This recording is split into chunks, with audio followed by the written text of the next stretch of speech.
మనతో పాటు మాజీ స్పీకర్ బీఆర్ఎస్ నాయకులు మధుసూదనాచారి గారు ఉన్నారు. మాట్లాడదాం.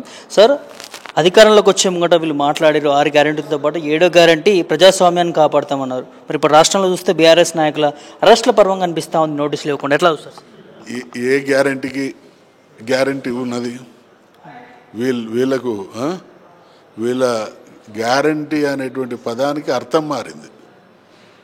గ్యారెంటీ అంటే మోసం చేయడం, గ్యారెంటీ అంటే ద్రోహి చేయడం, గ్యారెంటీ అంటే నమ్మినోళ్ళని నట్టేట ఉంచడం అనేటువంటి అర్థం చెప్పుకునేటువంటి రోజులు తెలంగాణలో రేవంత్ రెడ్డి కాంగ్రెస్ ప్రభుత్వం వాళ్ళు చూపిస్తున్నటువంటి పరిస్థితి. డెఫినెట్గా పోలీస్ స్టేషన్ ఇందాక ఒక మిత్రుడు, వేరే ఛానల్ మిత్రుడు, కాంగ్రెస్ పార్టీ కార్యాలయాలు, కాంగ్రెస్ పార్టీ నిర్వాహకాన్ని ప్రజలు వచ్చి నిలదీస్తారు కావచ్చని భయంతో ఇప్పుడు ఆల్మోస్ట్ ఆల్ పోలీస్ స్టేషన్లోనే కాంగ్రెస్ పార్టీ కార్యాలయాలు చేశారు. అటువంటి దయనీయమైనటువంటి ప్రజాస్వామ్యాన్ని అపహాస్యం చేసే వాళ్ళ 7వ గ్యారెంటీ ప్రజాస్వామ్యాన్ని కాపాడుతామని ఇచ్చింది కదా. ఇప్పుడు ప్రజాస్వామ్యం అపహాస్యం పాలవుతున్నటువంటి మొదటి రాష్ట్రం తెలంగాణ. ఒక్క విషయంలో కాదు, ఏ ఒక్క విషయంలో కూడా వాళ్ళు పరస్పర విరుద్ధమైనటువంటి మాటలు చెప్తా ఉన్నారు. రుణమాఫీ మొత్తం చేసినామని చెప్తా ఉన్నారు, 6 గ్యారెంటీలు మొత్తం అమలైనాయని చెప్తా ఉన్నారు.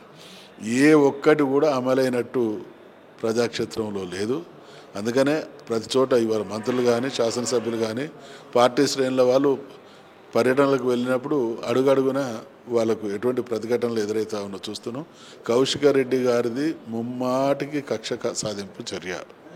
ఇప్పటి వరకు ఎన్ని కేసులు పెట్టినలో నాకైతే లెక్క దొరకట్లేదు. అన్ని కేసులు పెట్టి ఒక మనిషిని హింసించేటువంటి ప్రయత్నం చేస్తూ ఉన్నారు. శని ఆదివారాల్లో అరెస్ట్ చేయకూడదు అనే డైరెక్షన్స్ ఉన్నాయి. వీళ్ళు పెట్టినటువంటి అక్రమ కేసులు క్వాష్ అవుతున్నటువంటి పరిణామాలను చూస్తున్నాం.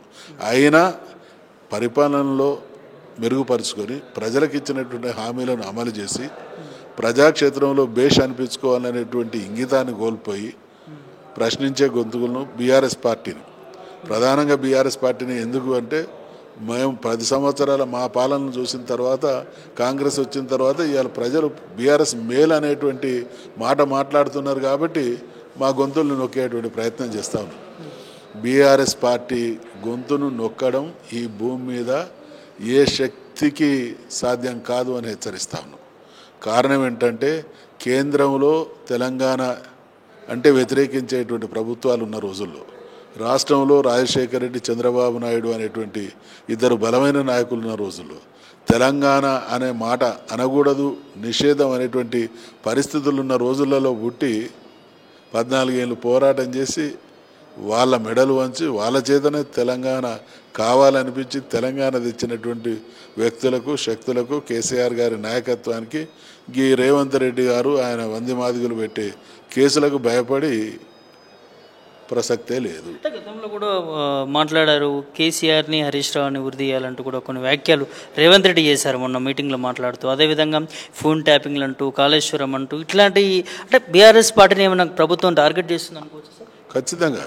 ఇప్పుడు అందుకనే ఎవరికైనా ఒక హోదాకు తగినటువంటి స్థాయి ఉన్న వాళ్ళ చేతిలో ఆ హోదా ఉంటే దానికి న్యాయం జరుగుతుంది. హోదాకు తగినటువంటి స్థాయి లేని మనుషుల చేతిలో పోతే ఆ హోదా స్థాయి తగ్గుతుంది. ఇవాళ తెలంగాణ చూస్తున్నది, అనుభవిస్తున్నది, క్షోభిస్తున్నది అదే.